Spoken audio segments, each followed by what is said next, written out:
Hello friend, welcome again Tally Prime 5.1।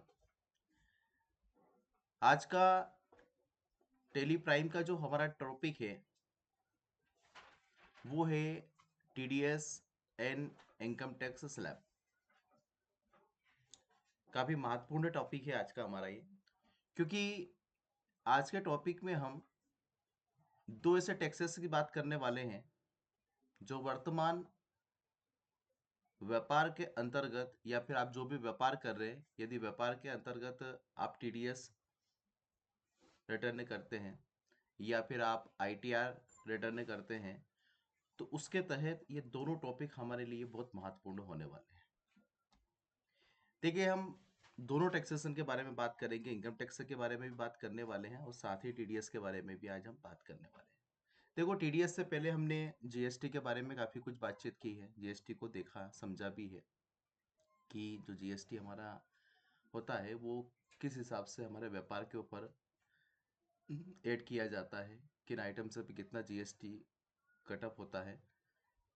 आज हम बात करने वाले हैं टीडीएस के बारे में। देखिए, टीडीएस क्या होता है? टीडीएस होता है टैक्स डिडक्शन एट सोर्स, यानी कि वहां टैक्स जो कि स्रोत के ऊपर लगाया जाता है, ऐड किया जाता है, उसे हम टीडीएस कहते हैं। देखिए, आज का जो टीडीएस का हमारा टॉपिक है वो है लेंट, यानी कि जो भी हम भूमि किराए पर लेते हैं या बिल्डिंग्स या फिर हाउस रेंट हम पे करते हैं या फिर सैलरी जो होती है ऑफिस में अपने एम्प्लॉयर्स को दी जाती है, उसके बारे में आज हम टीडीएस के टॉपिक पे बात करने वाले हैं। देखिए, टीडीएस को यदि हम समझते हैं तो टीडीएस का फुल फॉर्म होता है स्रोत पर कर की कटौती, यानी कि tax deduction at source. Hindi में उस स्रोत पर कर की कटौती कहा जाता है। किन स्रोत पर टीडीएस लगाया जाता है, यानी कि टीडीएस कहां कहां लगाया जाता है। यदि आप टीडीएस की बात करें तो सैलरी पर टीडीएस लगता है, या आप म्यूचुअल फंड इन्वेस्ट कर रहे हैं तो वहां पर भी टीडीएस लगाया जाता है। पीएफ यानी कि प्राइवेट फंड जो आपका जमा होता है कार्यालय में, जहां पर भी आप जॉब करते हैं उसमें पीएफ कटता है आपका। जब पीएफ एक स्लैब से ऊपर मात्रा में जमा होता है तब उस पर भी टीडीएस लगाया जाता है। हाउस रेंट, एक निश्चित स्लैब से ज्यादा राशि हाउस रेंट में पे करने पर भी टीडीएस उसके ऊपर लगाया जाता है। लॉटरी की राशि यदि आपको प्राप्त होती है, वो भी एक तय मात्रा से अधिक है, तो उस पर भी टीडीएस लगना है। या पुरस्कार की राशि पर, जैसे कि आप केबीसी में कोई बड़ा राशि जीत गए, आप ड्रीम इलेवन पे कोई बहुत बड़ा राशि जीत गए, तो वहां पर भी टीडीएस काटने के बाद आपको वो राशि दी जाएगी। देखो, टीडीएस किस तरह का टैक्स है और क्यों सरकार टीडीएस लगाती है। देखो, टीडीएस जो होता है एक ऐसा टैक्स होता है जो स्रोत के ऊपर ही लगा दिया जाता है। स्रोत क्या होता है, सोर्स क्या होता है? जैसे मान लीजिए, इसको हम कई उदाहरण के साथ समझ सकते हैं। जैसे मान लीजिए कि आप एक कंपनी के लिए एज ए टाइम एक एम्प्लॉयर काम कर रहे हैं, और एज ए एम्प्लॉयर आपका सैलरी एक ऐसे स्लैब को क्रॉस करता है जो कि सरकार के दायरे में इनकम टैक्स के दायरे में आ जाती है, यानी कि सरकार के नियम अनुसार वो इनकम टैक्स को जो उसके डिडक्शन होते हैं, कटौती होती है, उसके दायरे में आ जाते हैं। तो उस स्थिति में गवर्नमेंट का कहना है कि जहां से आप सैलरी प्राप्त कर रहे हो, यानी कि कंपनियों को गवर्नमेंट का निर्देश होता है कि जहां से भी आप सैलरी प्राप्त कर रहे हो, उस सैलरी के स्रोत, यानी कि जहां से आपको सैलरी मिल रही है वही सैलरी के ऊपर टीडीएस काटने के बाद आपको सैलरी दी जाए। यह गवर्नमेंट का सीधा सा कहना होता है कंपनियों के ऊपर। ऐसा नियम है। यदि कंपनी ऐसा नहीं करती है कि किसी का टीडीएस कटना है और टीडीएस काट के अगर नहीं दिया, तो काफी बड़ा मुकदमा कंपनियों के ऊपर दायर किया जा सकता है सरकार की तरफ से। मतलब ये एक तरह की अनियमितता होती है बहुत बड़ी, जैसे कंपनियों को ना करने पर काफी मुसीबतें कंपनी के खिलाफ या फिर किसी भी फर्म के खिलाफ हो सकती है। यानी कि ये एक तरह का नियम है और आपको टीडीएस काट कर ही सैलरी देना है, या फिर ये सब जितने भी मैंने आपको टीडीएस किन पर लगाया जा सकता है, ये जहां से भी आपको प्राप्त हो रहे हैं वो देने वाले सोर्स ही टीडीएस काट को आपको देंगे। अगर नहीं दिया तो वो प्रॉब्लम में आ सकते हैं। ये अपने आप में एक नियम है। देखो टीडीएस अगर काटा जाता है और यदि आप इनकम टैक्स के दायरे में नहीं आते, यानी कि आपका जो भी सैलरी है वो सैलरी यदि इनकम टैक्स के दायरे में नहीं आती है तो आप उसे रिफंड करवा सकते हो। इसे कहते हैं रिबैक करना। रिबैक करने के कई स्रोत होते हैं। जैसे पहला स्रोत होता है हमारा आईटीआर रिटर्न, यानी कि इनकम टैक्स रिटर्न करना होता है आपको। आपको इनकम टैक्स कार्यालय में अपना आईटीआर देना होता है। आईटीआर का मतलब होता है इनकम टैक्स रिटर्न। यदि आप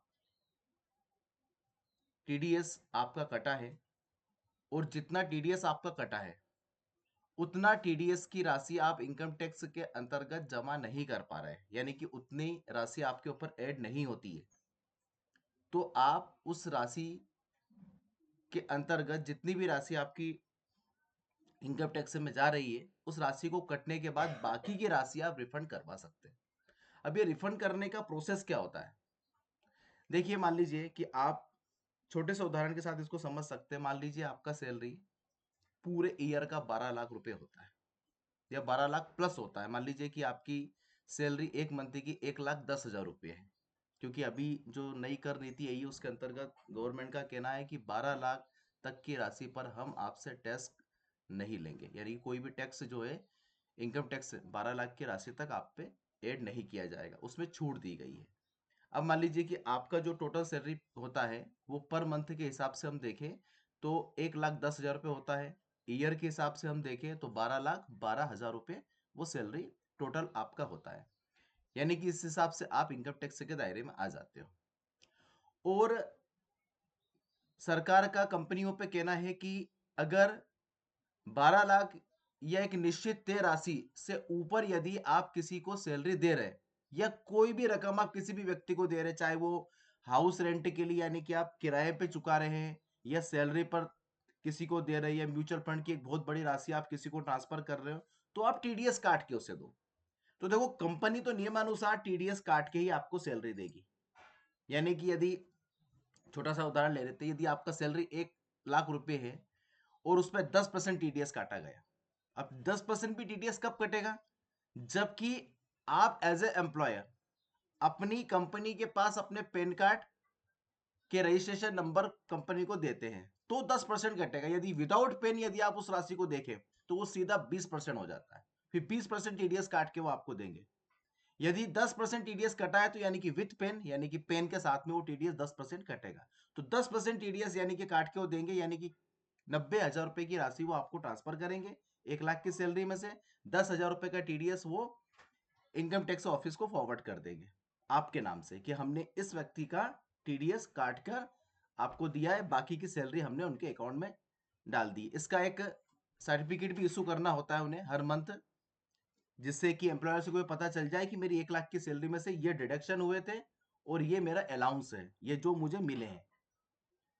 अब जो 10,000 की राशि होती है उस 10,000 की राशि को आप रिबेक करवा सकते हो, रिफंड कर सकते हैं, लेकिन उस स्थिति में आपको अपने इनकम सोर्स गवर्नमेंट को दिखाने होते हैं कि मेरी ये जो 1 लाख रुपए की सैलरी है, इस 1 लाख रुपए की सैलरी में से मैं इतना इतना राशि हर मंथ इसी स्वरूप में एक टैक्स स्रोत के रूप में गवर्नमेंट को भरता हूं।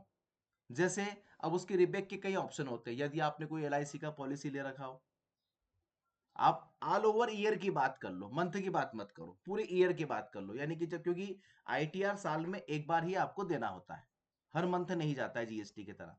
तो ऑल ओवर ईयर में जो 12,12,000 रुपए आपकी इनकम हो रही है उस इनकम में आपको वो सोर्स दिखाने होते हैं कि जिससे आपका टीडीएस जमा हुआ वो रिफंड आप करवा सके। उदाहरण के लिए कि आपने बोला कि हम स्कूल की फीस बच्चों की इतने की भरते हैं, क्योंकि उसके ऊपर भी राशि बैक होती है। हमने एलआईसी की पॉलिसी की, उसके ऊपर हमने इतना जमा किया, हमारे ऊपर एक लोन अमाउंट चल रहा है, हम इतना लोन अमाउंट जमा कर रहे हैं, तो उस स्थिति में आपके जो भी ऐसे खर्च है, एक्सपेंसेस है जो विथ टैक्स है, उस राशि को उसमें से माइनस करने के बाद आपके पास जो भी इनकम बचती है उसके आधार पर भी इनकम टैक्स स्लैब आपके ऊपर लागू होते हैं। अब मान लीजिए कि 10,000 रुपए जो आपका पर मंथ कटा है, पूरे ऑल ओवर ईयर का आप देखिए कि 1 लाख रुपए टीडीएस आपका कट चुका है। उस 1 लाख के टीडीएस में आपके जो इनकम टैक्स की स्लैब बन रहे हैं के दायरे के अंतर्गत आपकी जो भी इनकम टैक्स आपके ऊपर लग रहा है वो लग रहा है उदाहरण के लिए 5,000 रुपए। 1 लाख हुआ, चलो उसको 50,000 मान लीजिए, एक मंथ का 5,000 मान लीजिए उदाहरण के लिए। 50,000 टोटल हमारा टीडीएस हुआ है, और बाकी का जो 50,000 हमारा बचता है वो आपको इनकम टैक्स उस सोर्स के आधार पर रिबेक कर देता है। उसके लिए आपको क्या करना होता है, उसके लिए आपको आईटीआर अपना फाइल इनकम टैक्स ऑफिस में देना होता है। आईटीआर फाइल के साथ में आपके इनकम सोर्स आपको दिखाने होते हैं, उन सोर्स के आधार पर फिर वो राशि आपको वापस से ट्रांसफर कर दी जाती है। तो देखिए, ये हुआ टीडीएस का पूरा वर्क की टीडीएस इस तरह से लगाया जाता है। ये टीडीएस का एक पूरा लॉजिकल होता है। देखो, टीडीएस जो होता है वो गवर्नमेंट इसलिए लगाती है कि जैसे मान लीजिए कि आपने कोई इनामी राशि जीती, अब वो जीतने के बाद सीधे आपके अकाउंट में ट्रांसफर हो जाती है, ठीक है। तो गवर्नमेंट ऐसा नहीं करेगी कि वो राशि में टैक्स आपके ऊपर बाद में लगाएगी। गवर्नमेंट का सीधा सा कहना है कि जो भी कंपनी जिस भी व्यक्ति को राशि दे रही है, आप टैक्स काट के दे। नियम है गवर्नमेंट का सीधा सीधा। गवर्नमेंट उस व्यक्ति को थोड़ी ढूंढने के लिए जाएगी कि वो व्यक्ति कौन था। तो गवर्नमेंट कहती है कि आप टैक्स जो है वो काट कर दें, ताकि उसको हम अगर रिफंड वो करवा सकता है, उसके पास ऐसे सोर्सेस है रिफंड करने के, तो वो हमारे पास आईटीआर जमा करें, हम रिफंड उन्हें कर देंगे। दूसरी बात, कितनी इनकम पर इनकम टैक्स लगाया जाता है, क्योंकि आज का हमारा topic TDS and income tax slab भी है। भारत में अगर आप एक इंडियन नागरिक है या फिर एनआरआई भी हैं, उनके ऊपर भी इनकम टैक्स लगता है, दोनों के ऊपर लगता है। तो कितनी राशि पर इनकम टैक्स आपको देना होता है, आज ये टॉपिक भी हम आज क्लियर कर लेते हैं। देखिए, यदि हम टैक्स रिजिम 2024-25 की बात करते हैं, जो वर्तमान हमारा टैक्स फाइनेंशियल ईयर है, जो 1 अप्रैल के दिन खत्म हो चुका है, आप नए फाइनेंशियल ईयर में प्रवेश कर चुके हैं 25-26 में। दोनों में क्या डिफरेंट है, क्योंकि अभी जो बजट आया है, अभी बजट के अंदर हमारी जो वित्त मंत्री है श्रीमती निर्मला सीतारमण, उन्होंने यहाँ पर काफी कुछ बड़ा परिवर्तन किया है। यानी कि ये अब तक कहा जाए कि बहुत बड़ा परिवर्तन हुआ इस बार टैक्स के अंतर्गत, खासतौर पे इनकम टैक्स स्लैब में बहुत बड़े परिवर्तन देखे गए हैं। पुराने टैक्स की हम बात करते हैं जो 24-25 का था, जो जा चुका है। यदि आप 3 लाख से ऊपर की कोई भी राशि अर्जित करते, यानी कि 3 लाख तक यदि आपकी इनकम है, तो उस पर 0% टैक्स था 24-25 में। 3 से 7 लाख की इनकम पे 5% आपको देना होता था। 7 से 10 लाख की इनकम पर, यानी कि लाख में है ये, 10% आपको देना होता था। 10 से 12 लाख की इनकम पर आपको 15% टैक्स गवर्नमेंट को पेड करना होता था, ठीक है। और 12 से 15 लाख यदि आपकी सालाना आय है, तो उस पर आपको 20% टैक्स देना होता था। और 15 लाख से ऊपर की आय पर आपको 30% सीधा गवर्नमेंट को टैक्स देना होता है। साथ ही उसके ऊपर आपको एक फाइनेंशियल टैक्स अमाउंट, एक फाइनल टैक्स अमाउंट होता है, जो कि होता है सेस, उपकर। उपकर का मतलब होता है कर के ऊपर एक कर, यानी कि जो भी आपका टैक्स अमाउंट हुआ है, उस टैक्स अमाउंट के ऊपर आपको सेस 4% ऐड करके गवर्नमेंट को पे करना होता है। यानी कि उसके ऊपर 4% सेस भी आपको जोड़ना है। कब जोड़ना है? जो कि आपका फाइनल टैक्स अमाउंट हुआ है कि इतना टैक्स अब हमें आज गवर्नमेंट को भरना है, इतना इनकम टैक्स आज हमें गवर्नमेंट को देना है, तो उसके ऊपर 4% सेस भी गवर्नमेंट जोड़ के लेती है आपसे, तो वो भी आपको देना होता है। अब नई कर नीति के अनुसार, जो वर्तमान कर नीति है आज हमारी, यानी कि हम इस फाइनेंशियल ईयर में प्रवेश कर चुके हैं, 4 लाख तक की इनकम पर आपको 0% है, जो पहले 3 लाख था। 3 से 7 लाख के स्लैब को बढ़ा के 4 से 8 लाख रुपए कर दिया गया। 7 से 10 लाख के स्लैब को बढ़ा के 8 से 12 लाख रुपए कर दिया गया। 10 से 12 लाख के स्लैब को बढ़ा के 12 से 16 लाख, यानी कि देख सकते हो आप कितना बड़ा उन्होंने इस बार परिवर्तन किया है स्लैब में। 12 से 15 लाख तक की इनकम पर आप से जो 20% था वो 20% का स्लैब यहाँ पे बढ़ के 16 से 20 लाख रुपए हो गया।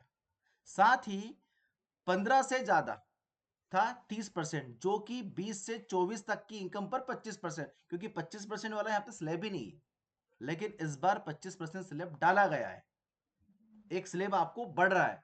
और फिर 2400 पर, यानी कि सीधा साधा देखा जाए तो 9 लाख प्लस इनकम पर आपको 30% टैक्स देना। आप ये 24 से आप कितने ऊपर, चाहे 1 करोड़ कमाओ, 1.5 करोड़ कमाओ, आप कितने करोड़ रुपए कमा लो, सीधा सीधा 30% इनकम टैक्स आपको गवर्नमेंट को देना है। अब एक सवाल यहाँ पे होता है, अगर 12 लाख तक की कोई भी इनकम पर जब टैक्स नहीं है तो फिर 5 या 10% क्यों? यानी कि यहां पे देखिए आप, और ये जो चार्ट आप देख रहे हो ये इनकम टैक्स की जो ऑफिशियल साइट से उसी से लिया गया है, और उसी के अंतर्गत ये कहा गया है कि 4 से 8 लाख तक आपको 5% है, 8 से 12 तक आप पर 10% है। और एक और सवाल उसमें प्लस होता है, 0 से 4 तक 0% टैक्स है, तो 4 से 8 लाख की इनकम पर यदि 5% टैक्स भी होता है तो वो 20,000 क्यों? और यदि 8 से 12 लाख की इनकम पर 10% टैक्स होता है तो वो 40,000 क्यों? आज मैं इसका भी आपको आंसर देने वाला हूं कि ऐसा क्यों होता है। जबकि आप यदि 8 लाख का 10% निकालेंगे तो 80,000 रुपए होते हैं, 12 लाख का 10% निकालेंगे तो 1,20,000 होते हैं, फिर भी 40,000 ही क्यों? क्योंकि देखिए सीए का जो काम होता है, यानी कि अगर आप ये कह दें कि कोई टैक्स गुरु होता है जिसको वास्तव में टैक्सेशन की काफी समझ होती है और सही टैक्सेशन की जानकारी जैसे होती है, वो सीए की होती है, सीए की कंसल्टेंसी से ही आपको ये सब काम करने चाहिए। तो ये जो चार्ट आप देख रहे हो और ये जो टैक्स के आप जानकारी देख रहे हो, ये सीए की कंसल्टेंसी से कहीं ना कहीं बनाए गए हैं हमारे, यानी कि इसमें सीए से बातचीत करने के बाद ही हमें से समझ में आई कि ये जो टैक्स स्लैब है क्यों इतने ऊपर नीचे हैं और साथ में इतना टैक्स अब क्यों बनता है उसका। तो इसको हम आज एक एक्सेल की सीट के माध्यम से समझते हैं। चलिए एक्सेल की सीट पे हम चलते हैं।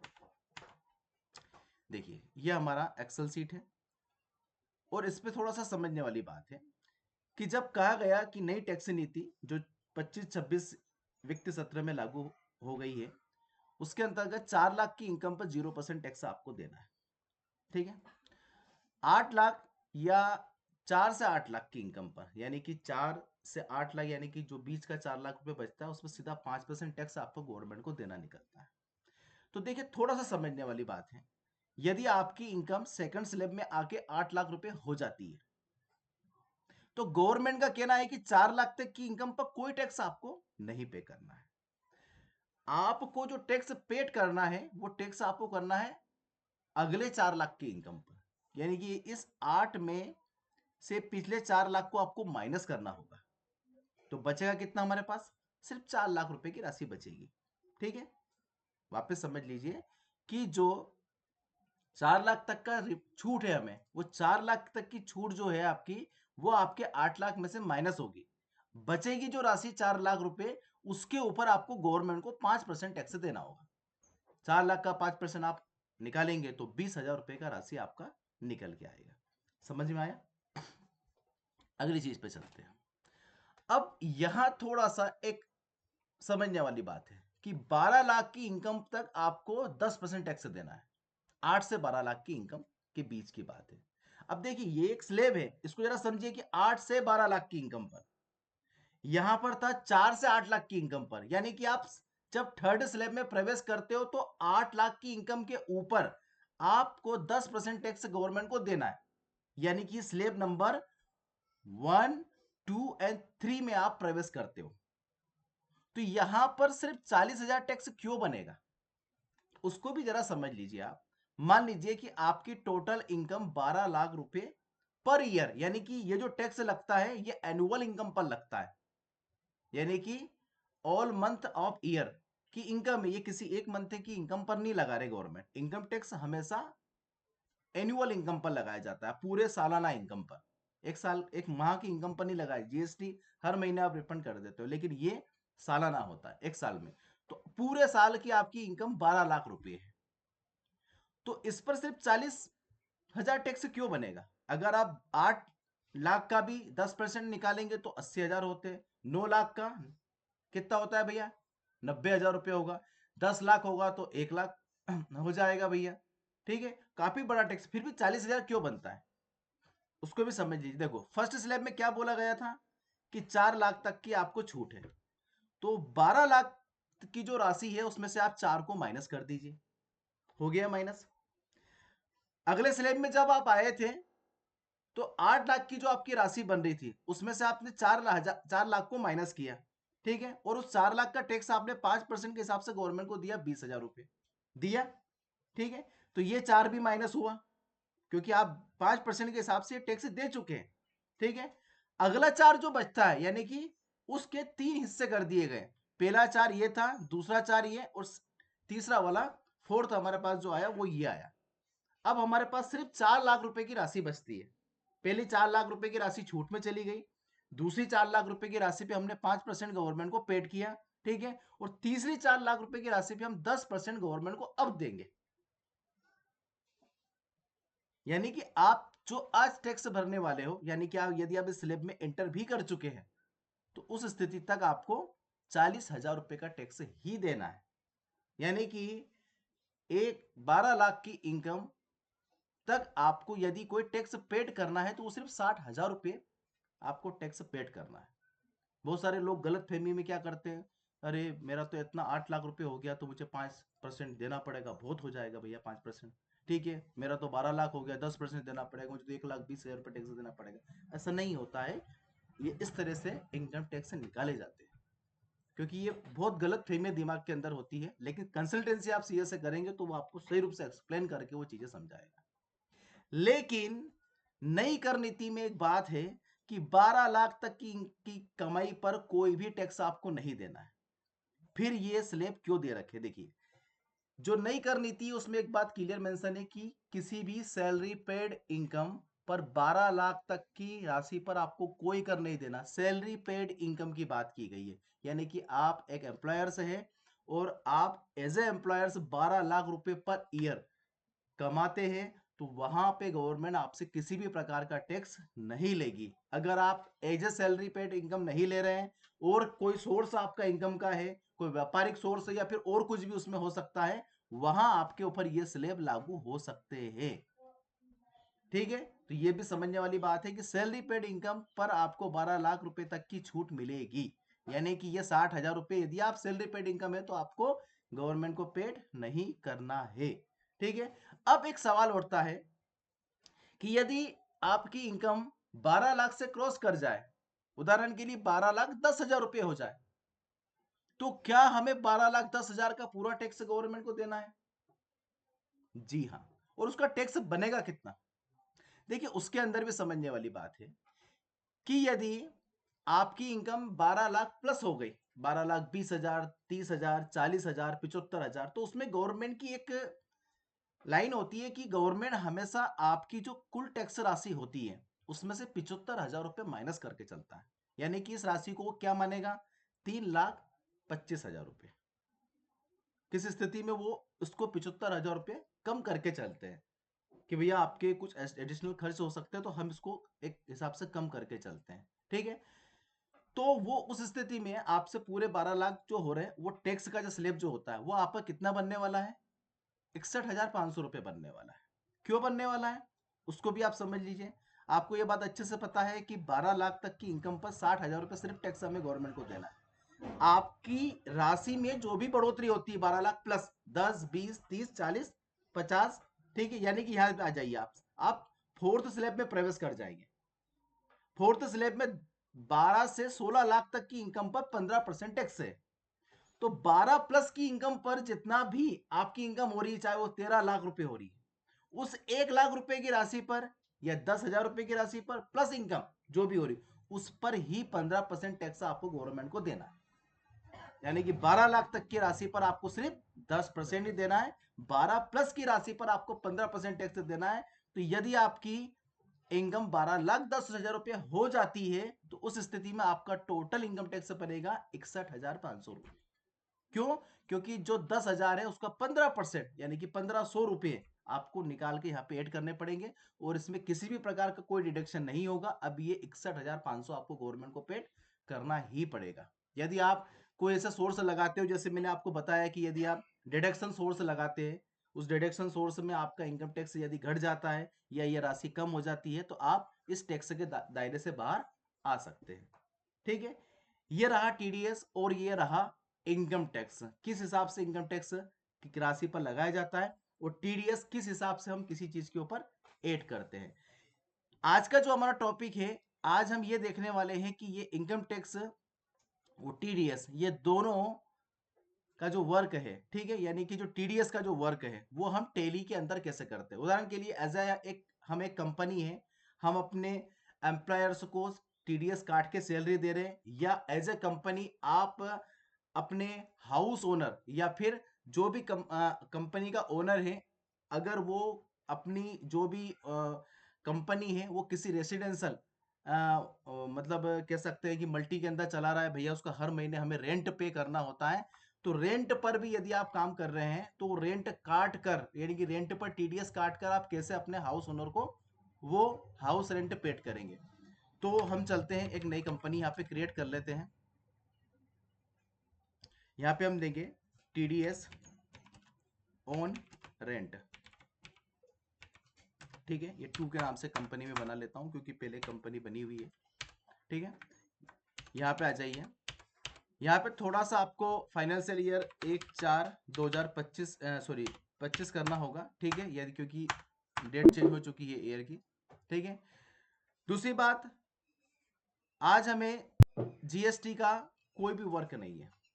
अगर जीएसटी हो तो आप जीएसटी फॉर्म यहाँ पे सबमिट कर सकते हैं। फिलहाल मैं जीएसटी नो कर रहा हूँ, मैं सीधी बात कर रहा हूँ टीडीएस की। तो देखिए, टीडीएस के भी 3 नंबर होते हैं, जैसे जीएसटी के जीएसटी नंबर होते हैं। कोई भी कंपनी ओनर जब भी अपने जीएसटी की बात अगर करता है तो उससे जीएसटी फॉर्म सबमिट करना होता है, उसमें जीएसटी नंबर देने होते हैं। इसी प्रकार से टीडीएस के भी टीडीएस नंबर आपको लेने होते हैं। इसकी गाइडलाइन आपको इनकम टैक्स की साइट पर मिल जाएगी। ठीक है, तो यहाँ पर हम सबसे पहले टीडीएस का फॉर्म सबमिट करते हैं। यहाँ पे हम देते हैं टीडीएस नंबर, जो 3 नंबर होते हैं। ठीक है, हमने यहाँ पे एक टीडीएस नंबर दिया। ठीक है, एक डमी टीडीएस नंबर हम यहाँ पे दे रहे हैं। ठीक है, ये आपके पैन कार्ड नंबर है। ठीक है, यानी कि आपका जो भी पैन कार्ड है वो पैन कार्ड आप यहाँ पे नंबर अगर आपके पास में हो तो पैन कार्ड नंबर दे दीजिए। जैसे मैं एक पैन कार्ड नंबर यहाँ पे दे देता हूँ।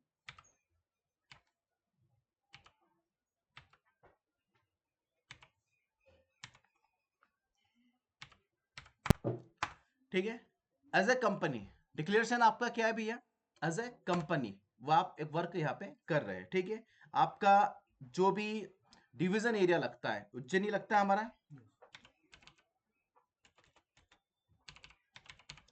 ठीक है, ये हमारा डिवीजन एरिया लगता है। साथ में सेट अल्टर, ठीक है, ऑफ पर्संस रिस्पॉन्सिबल, यानी कि यदि आपका टीडीएस आपका सीए हैंडल कर रहा है तो यहाँ पर यस करने के बाद सीए की पूरी इंफॉर्मेशन आपको यहाँ पे सेट करनी पड़ेगी। ठीक है, यदि रेट पर कोई भी डिडक्शन डिटेल्स है, एग्जाम्शन एग्जाम्शन और डिडक्शन दोनों एक ही चीजें होती, कोई भी एग्जाम्शन है तो एग्जाम्शन डिटेल आप यहाँ पे सेट कर सकते हो टीडीएस के ऊपर। अगर नहीं है, क्योंकि आप देने वाले हैं, आप प्राप्त करने वाले नहीं है, आप देने वाले हैं, यानी कि टीडीएस आप किसे देंगे, इनकम टैक्स को। ये प्राप्त करने वाला अपने एग्जाम्शन यहाँ पे दिखा सकता है, यानी कि जिसे टीडीएस रिफंड करवाना। हमारे पास ऐसा कोई सोर्स नहीं है। कंट्रोल ऐसे हम इसे सेव करते हैं। देखिए, सबसे पहले क्या करना होगा, सबसे पहले आपको क्रिएट पे जाना होगा, यहाँ पर लेजर आपको बनानी होगी। यदि आप सैलरी के ऊपर टीडीएस डिडक्शन कर रहे हैं तो यहाँ पर सैलरी अकाउंट के नाम से लेजर बनेगा। यदि आप ऑफिस रेंट पेड कर रहे हैं तो ऑफिस रेंट के लिए आपको यहाँ पे एक लेजर बनाना पड़ेगा। उदाहरण के लिए हम ऑफिस रेंट पेड कर रहे हैं, ठीक है, ऑफिस का जो भी हमारा रेंट होता है हम वो रेंट पेड कर रहे हैं, तो यहाँ पे ऑफिस रेंट के हिसाब से आप एक लेजर बना लीजिए। ऑफिस रेंट हमने बनाया, ये किसके अंदर जाएगा, हमारा इनडायरेक्ट एक्सपेंसेस के अंदर चला जाएगा। ठीक है, इंटर करिए। और यहाँ पर स्टेशनरी डिटेल्स के अंतर्गत देखो, जीएसटी आपने नो कर दिया तो जीएसटी आपको यहाँ पर नहीं दिखेगा, आपको सिर्फ मिलेगा टीडीएस। तो टीडीएस के अंदर इसे अनडिफाइंड को हम करेंगे एप्लीकेबल। एप्लीकेबल करने के बाद में नेचर ऑफ पेमेंट आपको यहाँ पर बनाना है, तो आप क्रिएट पे चले जाइए। यहाँ पर आपको नेचर ऑफ पेमेंट बनाना पड़ेगा, TDS on rent.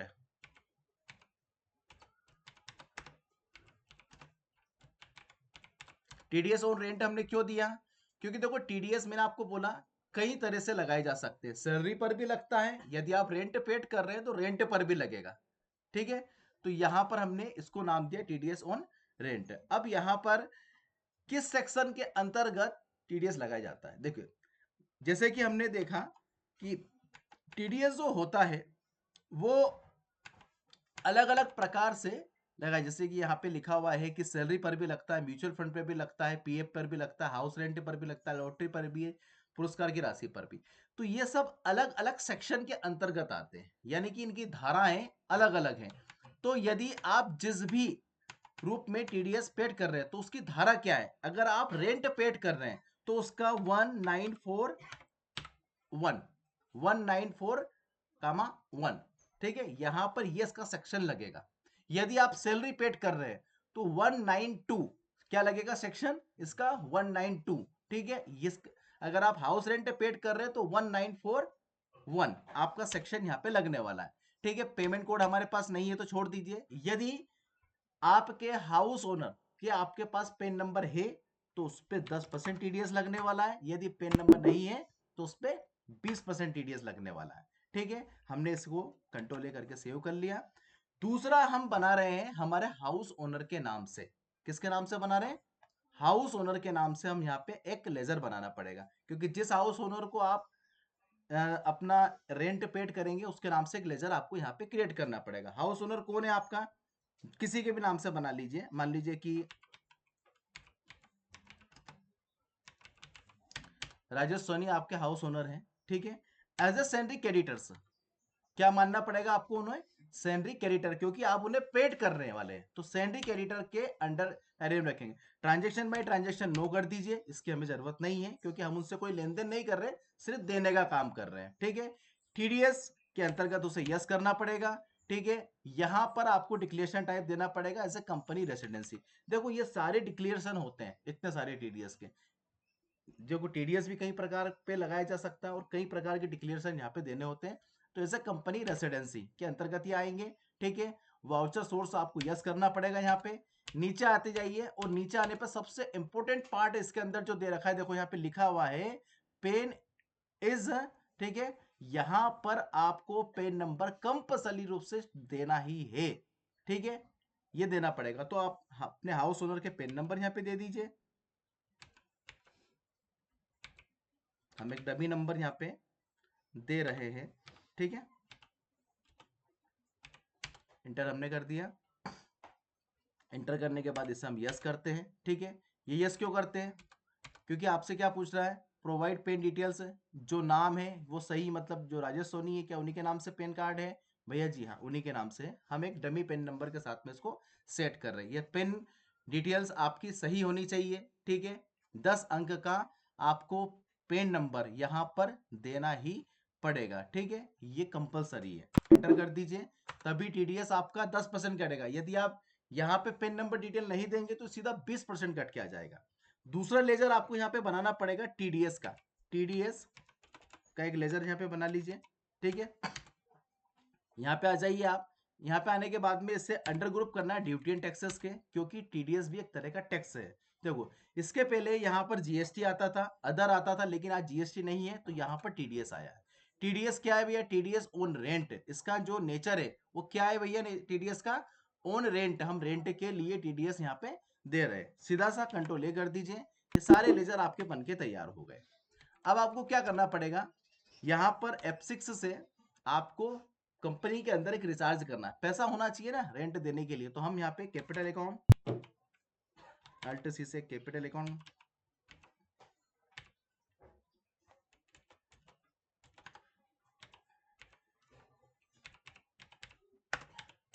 Capital account under group capital account यहाँ पे हम डाल देते हैं। कंट्रोल ए करते हैं। कितना? हमने 5 लाख रुपए से कंपनी को रिचार्ज किया। ठीक है, डीआर क्या हुआ? केस में कितना गया? 2 लाख रुपए केस में चला गया। ठीक है, अगला डीआर कौन होने वाला है? बैंक, तो हम यहाँ दे देते हैं। ठीक है, under group as a bank account हमने दे दिया यहाँ पे। ठीक है, और यहाँ पर भी हम इसे कंट्रोल ए कर देते हैं। ठीक है, ये 3 लाख रुपए। थोड़ा सा यहाँ पे समझने की कोशिश करिए। 31 मार्च 2025 ये जो डेट आ रही है, डेट आपकी सही होनी चाहिए। तो आप अल्ट F2 से 1/4/2025 31/3/2026। ये टाइम पीरियड यदि आपका गलत है तो उसको सही कर लीजिएगा। और ये जो वाउचर आप बना रहे हो ये 1/4/2025 की स्थिति में बनेगा हमारा, ठीक है। क्योंकि अगर ये गलत होगा तो फिर आपकी जो इनकम से है, ये जो आपका जो रिचार्ज है, ये आपके बैलेंस शीट के अंदर शो नहीं होगा। अभी आप देखेंगे तो बैलेंस शीट के अंदर ये शो हो जाएगा। अगर आप 31 मार्च 2025 को कर रहे हो तो फिर वो बैलेंस शीट में इशू आ जाएगा आपकी। तो यहाँ जाइए आप। आने के बाद में हमें हाउस रेंट पेड करने से पहले उसे अपने हाउस ओनर के अगेंस्ट उस पेमेंट को खड़ा करना होगा। क्योंकि देखो हमने उनसे कोई लेन देन तो किया नहीं, कोई परचेस किया नहीं है। अब वो जो पेमेंट है हम उसको कैसे करें? तो उसके लिए हमें एक जनरल वाउचर यहाँ पे बनाना पड़ेगा। जनरल वाउचर सबसे पहले आपको F7 से एक जनरल वाउचर बनाना है, ठीक है। उसमें सबसे पहले डीआर होने वाला हाउस रेंट। देखो हाउस रेंट पर मंथ जाता है। मान लीजिए कि हमने 1,10,000 रुपये पर मंथ हमारे हाउस ओनर को हाउस रेंट पेड किया, ठीक है। क्योंकि आपको लगता होगा कि इतना किराया होता है, जी हाँ। जब बड़े बड़ी मल्टियों के अंदर 1-2 फ्लोर 3-3 फ्लोर के अंदर एक एक ऑफिस चलते हैं तो उनके किराए लाखों रुपए पर मंथ होते हैं, ठीक है। जो हॉस्पिटल्स आप देखते हो वो हॉस्पिटल जब प्राइवेट बिल्डिंग के अंदर संचालित होते हैं तो उनके किराए 3-3 4-4 लाख रुपए पर मंथ होते हैं। क्योंकि वो इतनी ज्यादा जगहों में स्पेस उनको चाहिए होता है, तो इतना स्पेस प्राप्त करने के लिए उन्हें इतना किराया पेड करना होता है। ये आश्चर्य वाली बात नहीं है, सही है। अब क्रेडिट कौन होने वाला है? राजेश जी, हमारे हाउस ओनर। तो देखो यहाँ पे एक चीज आप समझने की कोशिश करो। ऑटोमेटिकली 99,000 रुपए यहाँ पे आ गए साहब, ऑटोमेटिकली डिडक्शन हो गए। क्यों आ गए?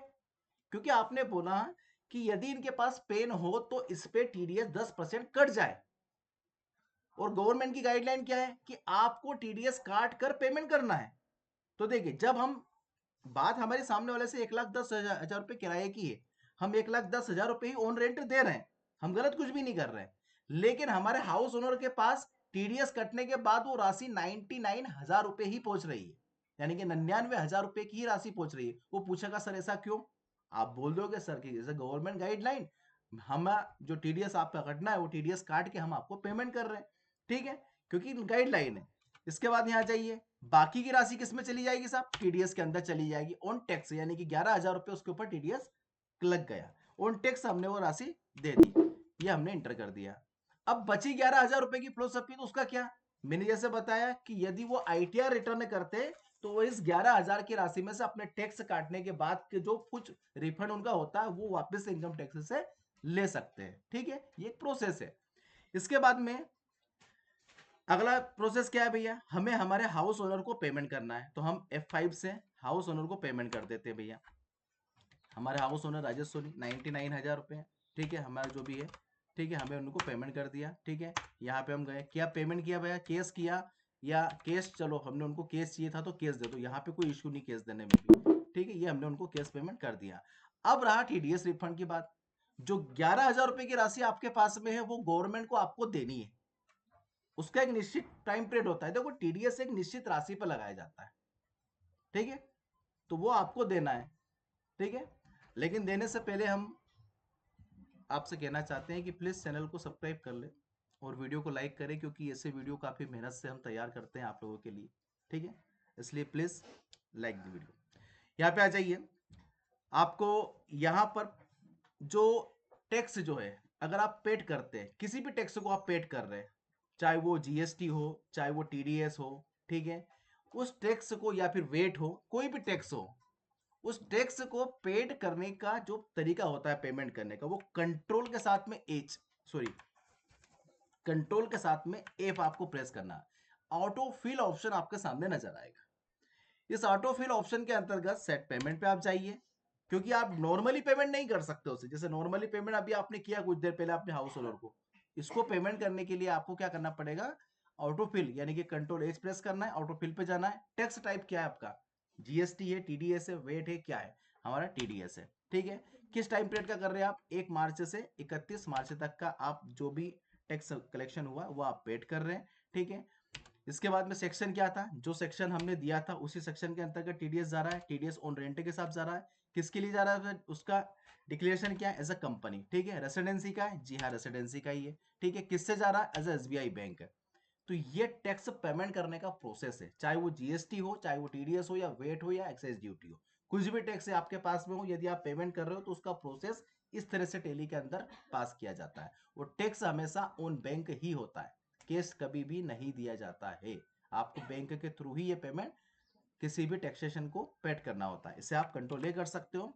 इस तरह से हमने टीडीएस ऑन रेंट, यानी कि यदि आपके ऊपर टीडीएस लगा है, ठीक है, तो टीडीएस आप काट के ऐसे पेमेंट कर सकते हो विथ टेली एंड डिक्लेरेशन। हमने आपको टीडीएस का समझाया, ठीक है। मिलते हैं टेली के नेक्स्ट टॉपिक में, तब तक के लिए bye, have a nice day.